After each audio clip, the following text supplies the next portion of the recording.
Good afternoon. It's Wednesday, the 4th of March 2015, just after 1 o'clock. Welcome to UK Column News. I'm your host, Brian Gerrish. With me in the studio, Mike Robinson, who is also acting as the technical desk. So, what sort of weather have we got in Plymouth? Well, brilliant blue sky, quite wonderful. The sun is out. It's pretty cold, though. We understand it's pretty chilly in Rhyl, but bright and sunny. London is the same. But unfortunately, British regions 5 and 6, it's cloudy and overcast. And talking of regions leads us nicely into the rising communitarian state in the United Kingdom and what the politicians are up to. Indeed, shutting down RT. We mentioned this yesterday, but 21st Century Wire has an article on this written by Stuart Hooper. And he's saying that broadcaster RT is facing an inquiry after one viewer, I didn't realise it was that serious, one viewer apparently so deeply offended by the allegedly anti-Western views being broadcast, felt the need to complain to British TV and radio regulator Ofcom. The comments were made on Peter Lavell's popular show Crosstalk and supposedly breached impartiality standards. And Stuart goes on to say Western mainstream media is quick to accuse RT of being Kremlin-backed, but always forgets to mention that the BBC is an entirely British state-funded institution. He says, if accusations of impartiality from RT always stem back to that fact, why is the BBC not facing exactly the same scrutiny? This calls into question the motives and intentions of Ofcom. Its censorship perhaps is a true agenda. Why does the UK government not take the concerns of hundreds of thousands of people seriously? Meanwhile, a single complaint can potentially destroy an entire media outlet.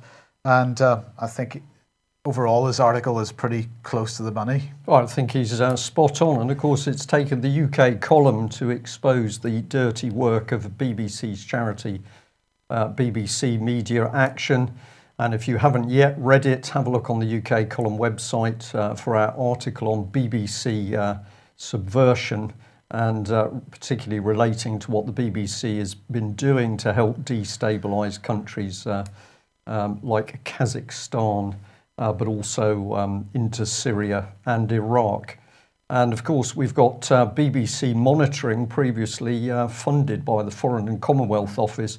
And the job of that organisation was to monitor overseas news broadcasts in order to twist or pervert those broadcasts to the benefit of the British government. So sheer hypocrisy. But I think it shows, Mike, that the British state is getting very, very worried that Russia today is having an impact on news reporting. Well, I suppose if you're at war with the country, you don't want their national or one of their national television channels right in your speaking to your people directly. Well, absolutely. And talking of war, we should bring in Florence of Arabia. Of course, Britain's very own chairman of the Defence Select Committee. Here he is, bottom left, in case you haven't seen him. He may look like a Taliban leader, but this is only his dress after he was having a little walkabout in Afghanistan. So here he is, Tory MP Rory Stewart, also known as Florence of Arabia, chairman of the Defence Select Committee, Bilderberger Trilateral Commission, EU Council on Foreign Relations, and he's also heavily involved with a charity called Turquoise Mountain, which I believe is closely connected to Prince Charles. But what has this young whippersnapper been up to? Well, he's ramping up the rhetoric for more defence spending. We mustn't spend less than 2% in order to make sure we keep the pressure on Putin. The article on screen back in 2014. But here he is in 2015. And he's back on the same subject. He's appears to have tidied up his dress a little bit, Mike. He's wearing a tie there. The centre photograph is Rory Stewart on the election, on his campaign trail. So we've got this schoolboy dressed up as a Taliban leader, now advising on what Britain should do with regard to defence. Pretty scary, isn't it? Indeed. As we know, the rhetoric against Russia keeps building. And yesterday, we have French economist and Russian expert Jacques Sapir, his blog post here covering an analysis of the death of the Russian politician Boris Nemtsov on the 27th, 28th of February. And he points out that the killing has all the hallmarks of a contract killing. He says that the timeline, just to remind everybody, is that it's known that Nemtsov dined with a Ukrainian model at a restaurant, and it sort of comes out onto Red Square. And then what seems to happen is that he and the model left the restaurant on foot, past St. Basil's Cathedral, and took the Grand Bridge that crosses the Moscow River. That someone shot him from behind, killing him. The shooter fired 8 shots, 4 of which hit Nemtsov in the back, and then he jumped into a car. Quite interesting. He says it's quite interesting that this happened when a snowplow conveniently was on the side masking the scene for cameras operating on the bridge, monitoring the traffic. And the weapon appears to have been an automatic pistol of the Makarov type, and he's saying that his companion was not hit. He's saying that from this point, I'll just quote a little bit from here. From this point of view, one wonders why not wait until Nemtsov returned home. The classic type of contract killing occurs in a spot where one is sure to find the victim, the stairwell of an apartment building, or as the victim exits a restaurant. The very choice of crime scene would indicate, because it was just right across from the Kremlin. In fact, he describes it as being right under the windows of the Kremlin. So he says the very choice of crime scene would indicate a demonstrative intention, such as to implicate Putin in the murder. In any case, it's evident that the assassins took risks that seem to indicate a political intention. And he goes on to discredit the notion that this could have been a murder directed by Putin. And he wrote, the media in France and in countries in the West have put forth the idea of a murder commanded by the Kremlin or by movements close to the Kremlin. We will say right now that the first hypothesis is not coherent with the crime scene. Further, it's hard to see what interest the Russian government would have had in having one of the opposition killed. But he goes on. He's basically making the point. It certainly gives the West yet more excuse to ramp up the rhetoric. Yeah, which is coming on thick and fast at the moment. So we've got 2 things going on in parallel. We've got the undermining of the Constitution, common law and Parliament in UK, keep the public attention on that, get the fear going by everything to do with Muslims and jihadists, and then we've got them ramping up effectively aggression with Russia. Yeah. And in the meantime then, Sergei Lavrov, he was speaking at a nuclear disarmament conference in Geneva on the 2nd of March, which I suppose was Sunday, where he was making the point that the US still maintains tactical nuclear weapons in Europe. He was saying that Russia has reduced its stockpile of such weapons, transferring them to the category of non-deployed and placing them in central storages within the boundaries of national territory, is what he said, despite the fact that the US nuclear weapons capable of reaching Russian territory are still operationally deployed in Europe. So more complaints from Russia, but in the meantime, they now starting to operate with, they've announced further naval drills with in the Mediterranean with Egypt this time. So all this kind of stuff continues, and it is a build-up of tension, I suppose. Deliberate build-up of tension, without question. But don't worry, because Europe is going to face its own September 11th within 2 years, and this is according to Colonel Gaddafi's cousin. And this is Ahmed Gaddafi al-Dam, formerly one of Gaddafi's most trusted security chiefs, and he was speaking, I believe he was in Egypt when he made these comments, and he's basically saying that there are many terrorists among people within Libya and other countries. Islamic State, he's really referring to between 10 and 50 in every 1,000 people, is what he told the Mail. And he's saying that they are traveling throughout Europe. Within 1 year, 2 years, you'll have another September 11th. So I wonder whether, following the death of his cousin, in fact, he's ended up becoming a propaganda mouthpiece for Western governments. Quite possibly. Yeah. But this is clearly more of the sort of fear rhetoric at work, isn't it? I think so. Yeah. I'm just keeping an eye on the chat box there. There's some comments on the streaming. We'll just watch that. But I think at the moment we're going to keep going. Obviously, the news today is recorded and will come out. Okay. So, front page of the Times today, really incredible. Call for national debate on Muslim sex grooming, and this photograph. It's extraordinary, isn't it? Yes. What's your thoughts on that? Well, I think there's a lot here. I mean, I think what is going into most people's subliminal mind, and I think that's what this front page is about, is that we've got Nick Clegg and Cameron laughing about the whole subject of sex grooming. So Theresa May's looking incredibly serious. They're laughing. So is this two senior politicians laughing that they've been able to distract public attention away from paedophiles in Westminster to blame it all on Asian Muslims? Is that what's going on? Or is this actually the elite laughing at the general public as a whole? I think it's probably a combination of those things, but really the potential to discredit these two is right there in your face, isn't it? Absolutely. Yeah. So what's the reality on the streets as far as child abuse goes? Well, at the weekend, as we were holding our conference in Nottingham, there were hundreds of people out on the streets absolutely complaining about the fact that nothing is being done to deal with this child abuse issue.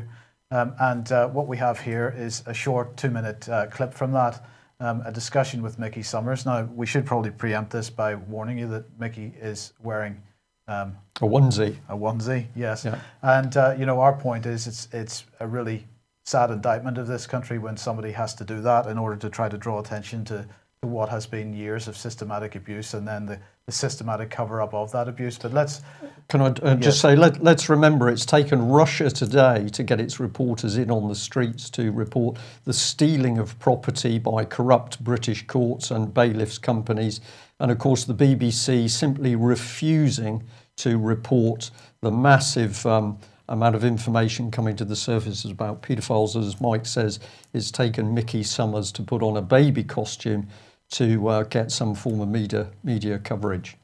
So let's have a look at that and then we'll comment a bit more in a couple of minutes. Just hang on. Right, okay. We're ready. We're doing interviews. Oh, yeah. Hi, Mickey. Hi.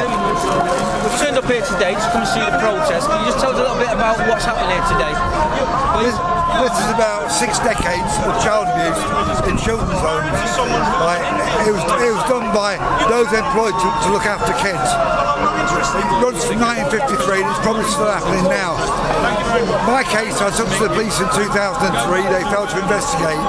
That is under investigation right now by the Independent Police Complaints Commission, and it's been reported through Her Majesty's Inspectorate of Constabulary. I've had to come all the way from New York to fight this because it's been covered up, and I exposed the cover-up last year. But it got exposed by a lot of people protesting from July of 2013, and the protests have continued. We've got it out in the open now. We're hoping that we're on the verge of getting a survivors-led public inquiry. Can you tell me what kind of support you've had from the police, social services, everything else like that? Well, I'll tell you what support I've had from the police. I went to them in 2003. They failed to investigate. While I was in New York, they said they was trying to arrange an interview through Interpol. I spoke to Chief of Police Jim Shepherd in the city of Rochester, New York. No one from Nottingham Police ever contacted them, and it wasn't until December of 2014 that I got my first interview with any UK police officer. I was on Facebook and Twitter battering them non-stop to try and get interviewed. That finally happened when a Mansfield newspaper put on the front page, "Find my rapist before I do," because I'd actually located him. And if the police weren't prepared to go and get him, I told them I'll go and do a citizen's arrest.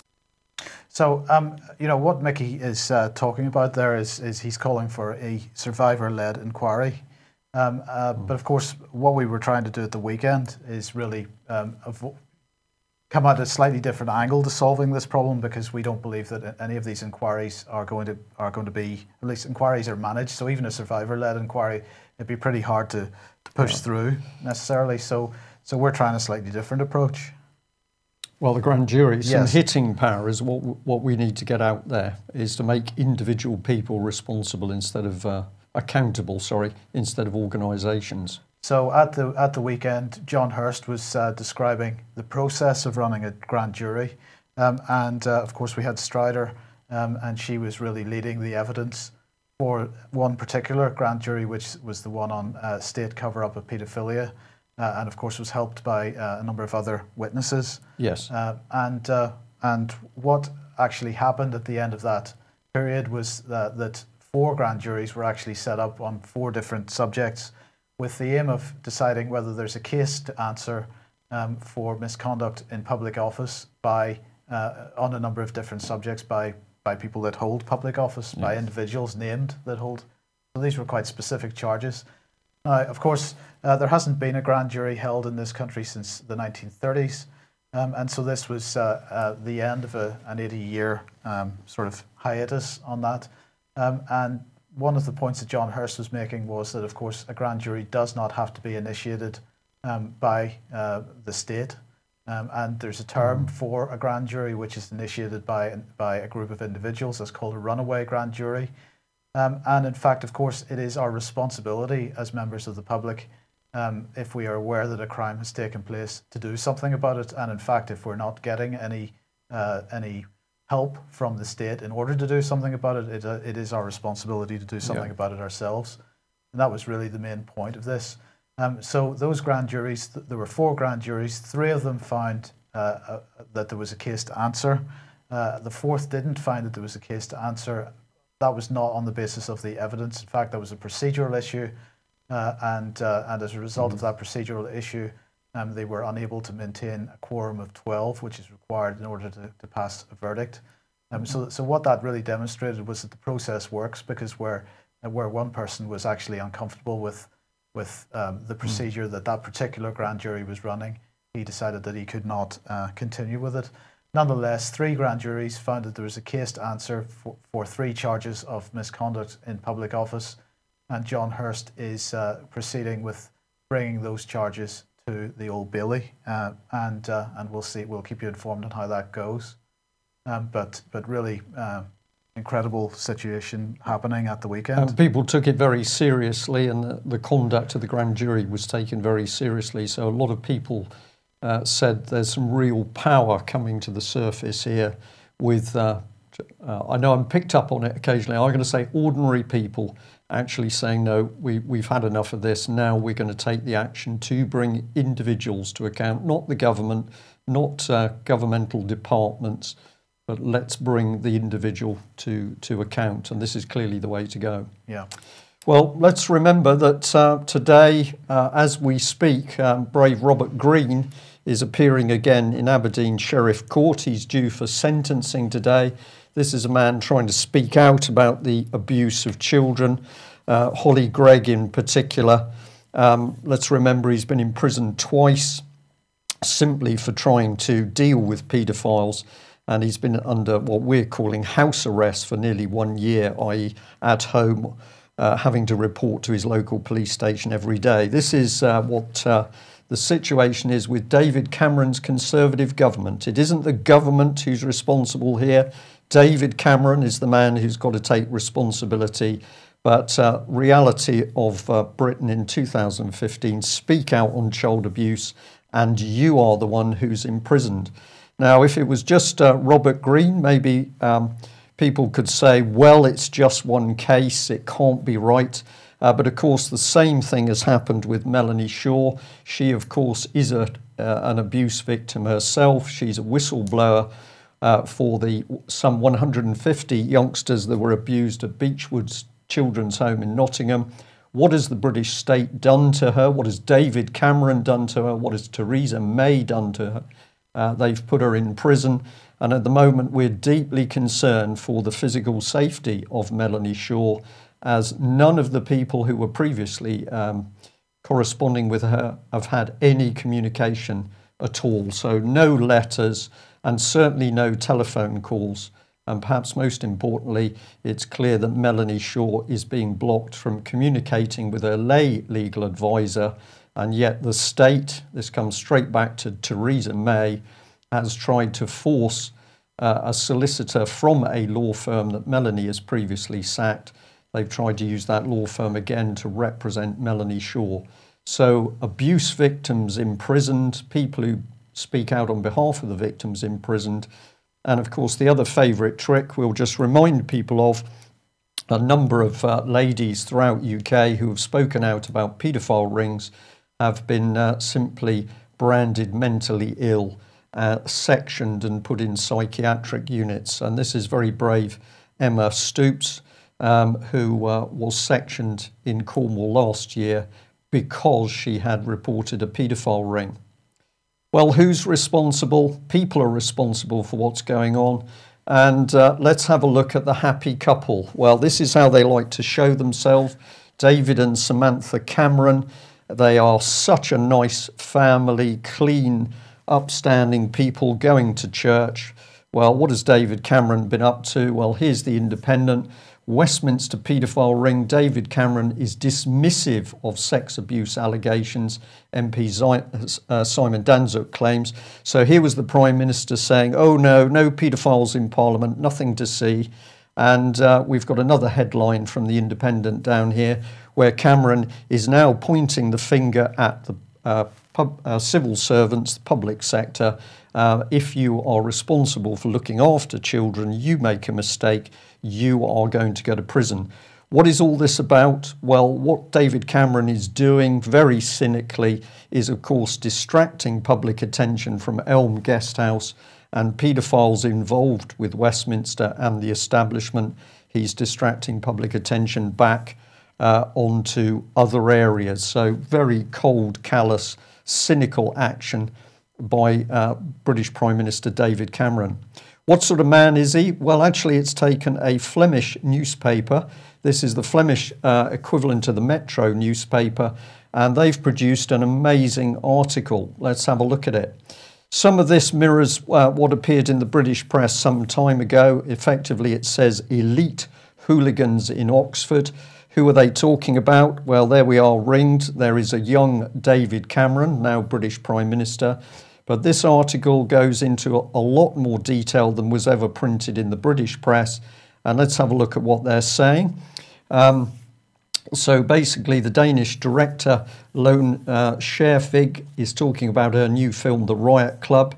The British elite helped me make the film. My producer, Peter Cernin, has a really long title of nobility. He was a flatmate of David Cameron's. I must say, I'm still amazed that he wanted me to make this film. And then she goes on to say, I find it sad that you can be so highly educated and yet not brought up at all as regards responsibility and respect for others.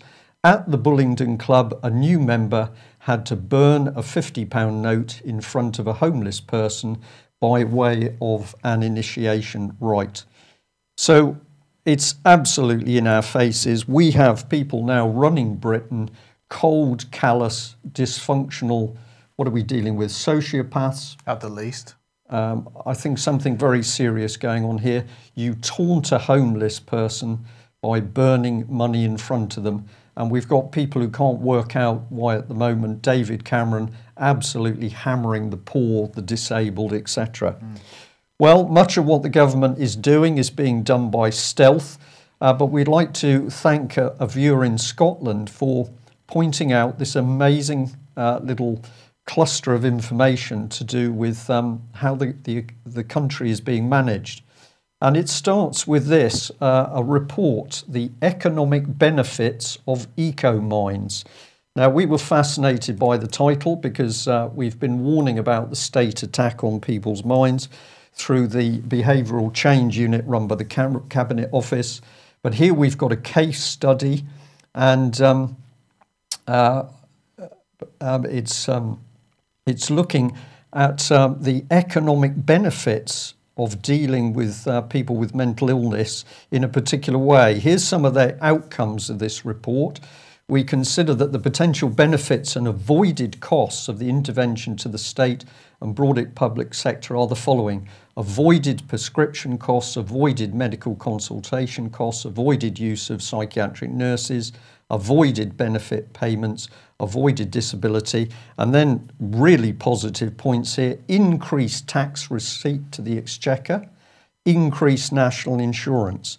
So we've got intervention with people who should receive the utmost care and sympathy at the hands of the state. What is this organisation looking at? Well, how can we save the state some money? So where does this come from? Well, we were intrigued to see it linked to the mental health charity Mind. Let's bring them up on screen. This is just a shot from Mind's website. But this is what interested us. If we had a look at what they called our achievements, in 1946 we picked up that they're talking about this, that the National Association of Mental Health was established with 3 major mental health organisations merged. And the one we've highlighted there is the National Council for Mental Hygiene, which was itself established in 1922. Now, all this sounds quite innocuous, but let's have a look about what that National Council for Mental Hygiene was all about. And we better start here. So we've got Colonel J.R. Rees, who at the time was president of the National Council for Mental Hygiene. And we just happen to have had in the UK Column archives his original document from 1940, where he is talking about mental health. And we're just going to give you a few extracts from this document. This is the opening paragraph. It would be hard to imagine a time more unusual or more trying than the present for a discussion on this. I believe that some people feel that societies giving time and attention to subjects like the present one in war are somehow fiddling like Nero, but I have no sympathy with that point of view. Just now, at this time, we should, more than ever, be thinking out where we stand and making plans for winning the war and for establishing work for mental health firmly for the future. Now, some very interesting questions. Who was the we? They're very confident in 1940 the war's going to be run. Let's have a look about what this document was really saying. Now, it is available. We did put up the address. You can get it through cpexposed.com, but we will make it available hopefully through the UK Column website. Let's have a look at the detail here. So in this particular one, they are saying that in order to get their view of mental health, mental hygiene out, they are going to infiltrate social organisations. And it says, especially since the last war, we've done much to infiltrate the various social organisations throughout the country and in their work and in their point of view. So here's the infiltration. They then say they're going to attack the professions. And it says the 2 easiest are the teaching profession and the church. The 2 most difficult are law and medicine. So we've got individuals associated with the mental health drive talking about infiltrating the professions in order to skew their views. It says we are to infiltrate the professional and social activities of other people. And the Colonel says, I think we must imitate the totalitarians and organise some kind of 5th column. That's the language of Julia Middleton of Common Purpose. And at the bottom, they even go on to say that they're going to use a long-term plan of propaganda. Is this real? Well, it is, because this man eventually headed up mental health for, he became president of the World Federation of Mental Health in 1948. And of course, that was integrated into the United Nations. But here is the stealth in this block of text here. It says we need to get writing letters to the BBC and the press, but we shouldn't mention this council. Don't let us mention mental hygiene, though we can safely write in terms of mental health and common sense. So the deceit is there. Don't talk about mental hygiene. Let us deceive the public and talk about mental health. So we're going to look into this in more detail, but it appears to us there's something very, very devious going on here with a focus around people supposedly dealing with mental health. Yes. Right, look, before we just move on to the next subject, I just want to say something about the live stream. There's clearly a problem with the live stream at the moment. People are going to be able to watch this on the archive later on and at 9 p.m. tonight. But there's a bit of criticism in the chat box that we aren't doing anything to solve this problem. Right. And basically, just what I want to say is we are a man down today because Nick has had to go and do a message.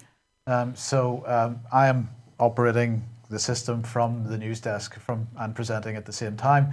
And under those circumstances, I'm not able to just stop and go round the back and see what the problem is. So we just have to keep going, do the programme, get it out as quickly as possible. And I'm sorry that you haven't been able to watch it live at 1 p.m, but you will be able to see it at 9 p.m, and it'll also be on the website as usual. I'd just also like to remind viewers, because I think there's one or two think we have studios equivalent to the BBC. Our budget is a tad less than 3.65 billion, which is what the BBC is running on. So stay with us and keep a sense of humour, because at the end of the day, that makes UK column news fun. Yes. Okay. Well, some people have had a sense of humour failure, and this is one of them. So this is Mr. Ganesh, who is writing in the FT today saying, "Disunited Kingdom, London in a world of its own." He's saying, in the original version of the film Alfie, released in 1966, you see Michael Caine ambling through the back streets of King's Cross. The setting is all urban desolation, a London that is not swinging. In 1987, 31 people died in a blaze at the rickety train station nearby.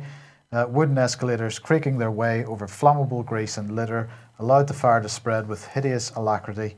A decade after that, Tony Blair told an interviewer of the shame he felt when he drove his children through King's Cross, a place synonymous in 1997 with homelessness and prostitution.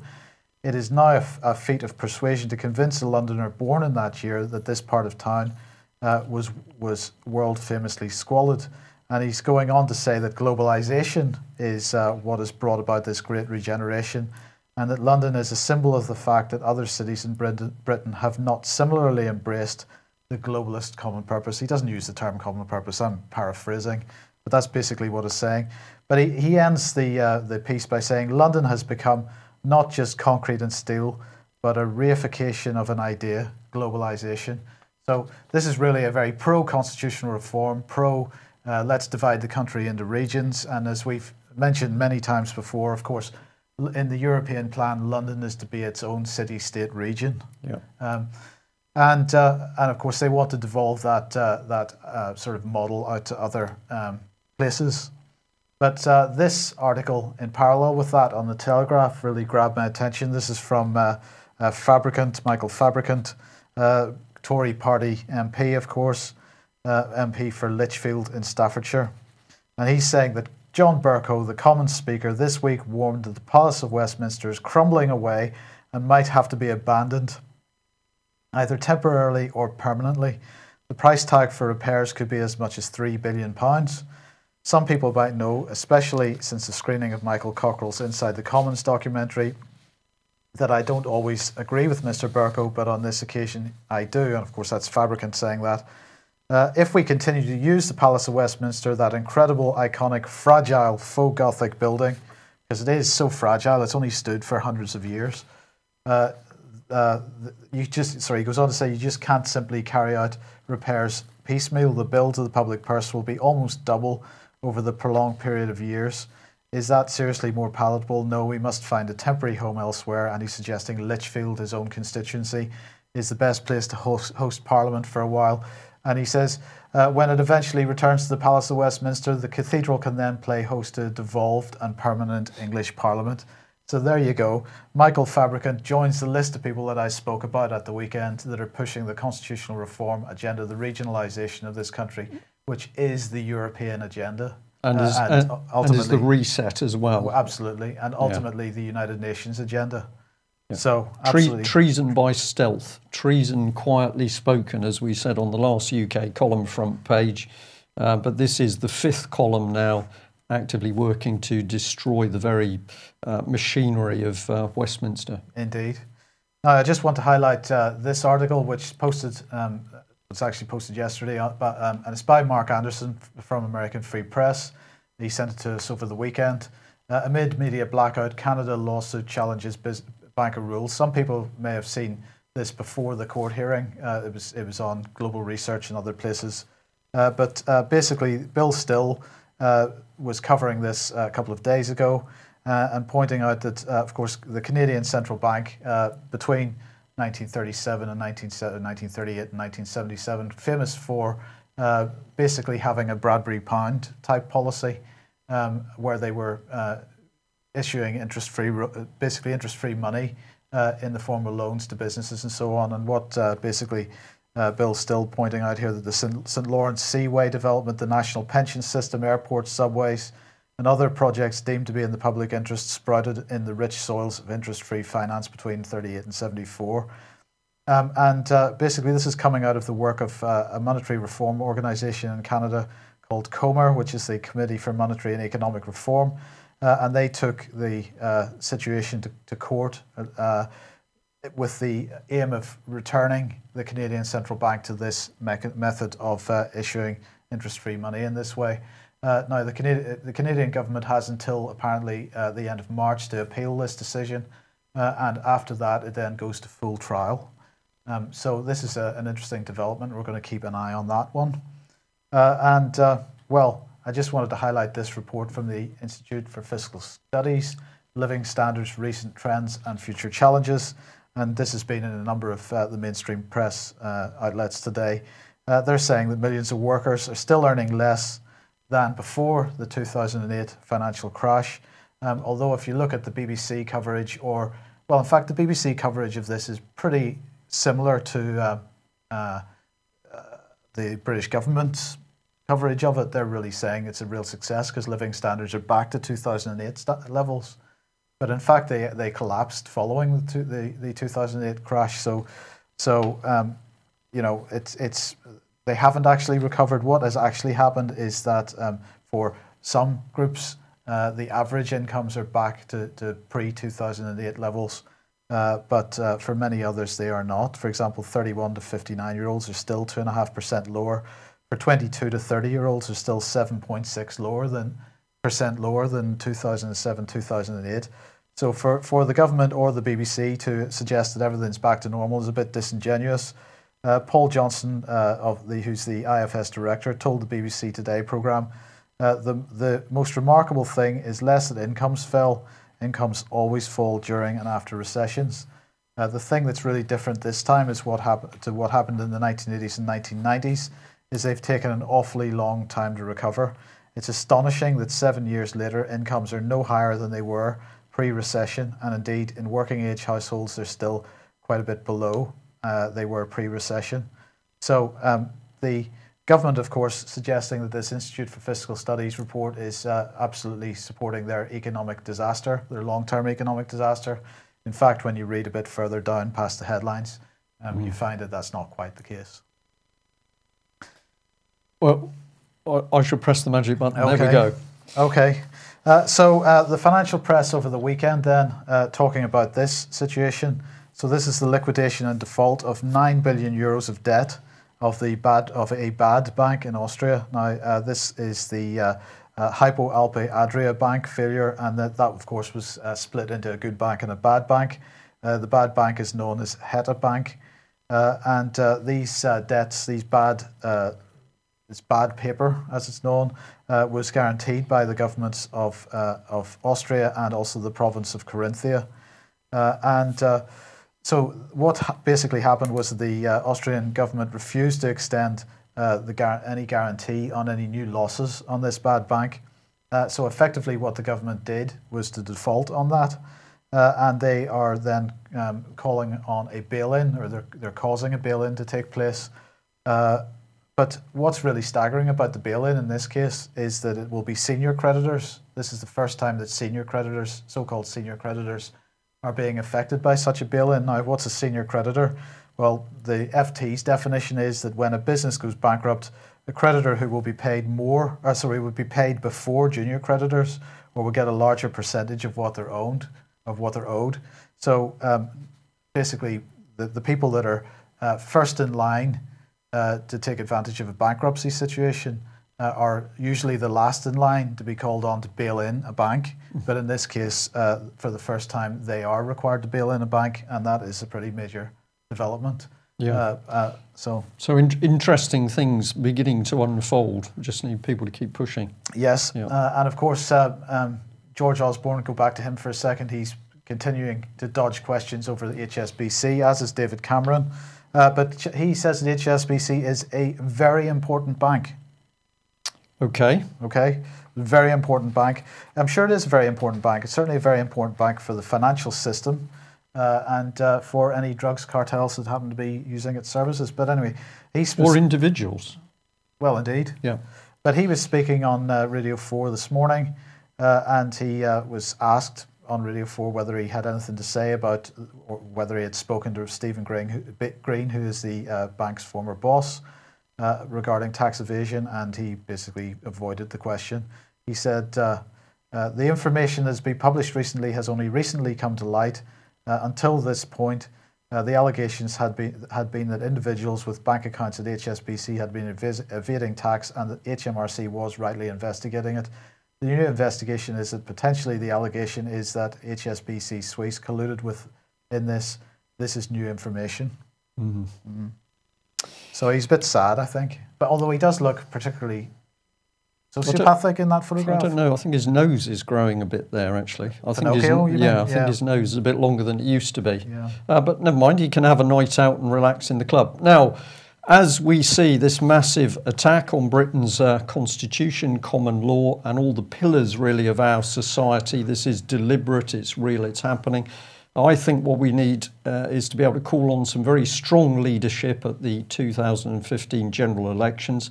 So let's remind ourselves of the sort of people that are coming forward from the Tory party. Well, here you are, Mr. Brooks Newmark, in his birthday suit, I think it's called. And he's got colleagues, of course, Chris Bryant, MP, not quite in his birthday suit, but probably just as well in that photograph. But really, we just wanted to say, relax, general public, everything's okay. You're going to be safe with us, well, those two people. And this is the real message. We think, UK column, get out there and vote Conservative 2015. Or if that's not to your liking, don't be shy, vote Labour, because these are the people who are going to measure the country. And of course, a special election message for David Cameron from the UK column. We are right behind you. And here we are, strong leadership, a clear economic plan, a better, more secure future. So message from us at the UK column, don't hesitate. If you want to see the country completely destroyed, be sure to vote Conservative 2015. So that's a lovely picture, isn't it? That they're all focused on the little man in his bathroom. And when you said we were right behind David Cameron, was that in the sense of Nemtsov? I can neither confirm nor deny that, Mike. So who do we think is going to win the Rainbow Coalition in May 2015? Well, everybody. Everybody. Yeah. Well, UK column front page. If you haven't seen it, we invite you to have a look. This is the first edition of the UK column under its new state licence. We're pleased to say that we've now got a Category 3 political and social reporting licence. And, of course, that requires us to carry a front page with the latest government's announcements. And what are we going to show viewers here? Well, really, we want to highlight this, that Nick Clegg is the new Prime Minister-President of the UK. And of course, this fits in with Graham Allen MP, who runs the Constitutional Reform Committee in Parliament, who is calling for an elected President, Prime Minister, President, something along those lines. Well, we know that after the general election, there's going to be further negotiation over who's going to form a coalition. And you know, the suggestion is that Nick Clegg could be the interim Prime Minister President while that's all going on. Yeah, and he was trained by Leon Britton, I think, in European and how to do politics in a European European fashion. So ideal. Leon Britton trains up Nick Clegg, and Nick Clegg, of course, has been doing a huge amount to tackle paedophiles in UK. Well, don't just sit, get out and do. And we just like to say well done to all of the people who are helping Response at the moment. People getting out and doing what's needed on the streets. And of course, in a sensible, common sense, peaceful way. So here's one of the advert banners for Response that was at the conference. And we're delighted to say, come on, get out there and let's get going. Let's get this country back onto morality, common sense and compassion for our fellow men.